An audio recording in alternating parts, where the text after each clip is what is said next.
يعني الواقع أن الإنسان بمجرد أن تمر بضائقة بناء خلاص الدنيا صارت سوداء بعينه. لا، يقول تفأل بالحياة وما تدري أنت في أي لحظة يهبط عليك الفرج، في أي لحظة.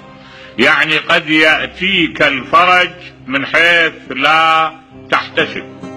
يقولون المؤرخين ملك صقلية، هاي الجزيرة المعروفة، ليلة من الليالي أرق، صار عنده أرق، يريد ينام ما يقدر ينام، يريد ينام ما يقدر، يحاول أن ينام ما يقدر. كانت عنده عادة إذا مرت بها الحالة يودي ورا ندمانه يحضرهم، يتسلى بحديث، يتسلى بقصة. ودى ورا ذولا أحضرهم، كرهتهم نفسه. كل واحد اجى يمه ما يقبله، ما يريد، يعني ما اشتهى هالجلسة أبدا. قالهم الندمان قوموا، أنا ما مرتاح إلى وجودكم. قام يتمشى، ما استطاع يهدأ أبدا. صاح إلى صاحب البحر، يعني اللي له علاقة بالقوارب وبالسفن، قال له حضر لي سفينة أحشتهي أتمشى أطلع بالبحر. فعلا حضر له سفينة، ركب وطلعوا وأخذوه بالمجاديف إلى أن توسط البحر، وإذا بي يسمع صوت ضعيف: يا غياث المستغيثين، يا غياث المستغيثين، ويكررها.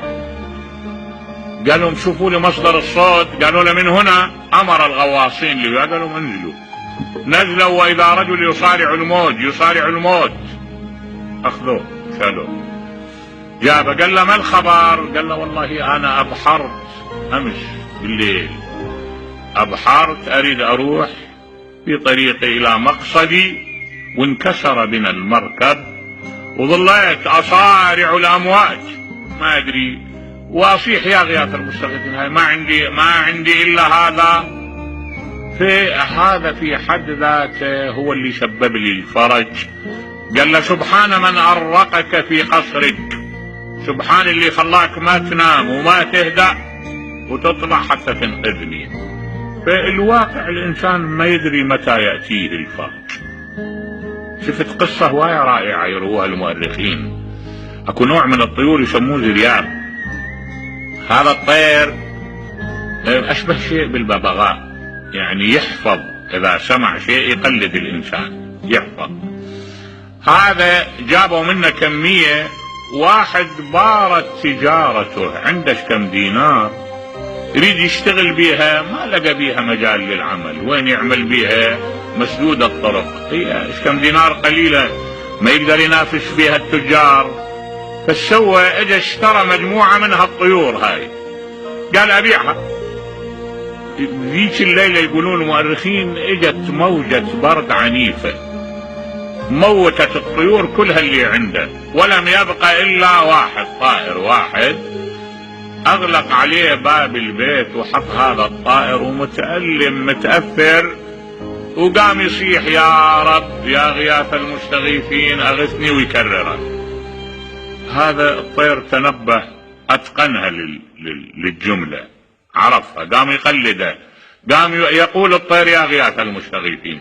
مرت بي جارية من جواري الخليفة سمعت صوت الزرياب، قالت له بكم تبيع هذا؟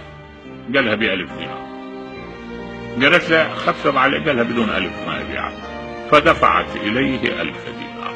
هو اشترى جميع الطيور اللي عنده ب500 دينار. بالأخير جاءه الفرج من حيث ينتظر الضيق عينا. الحقيقة من هالنوع انت تجد في تجاربنا اليومية أشياء كثيرة من هالنوع. فالإنسان لا يكون يتصور بأن الحياة أطبقت إذا مرت عليها ضائقة.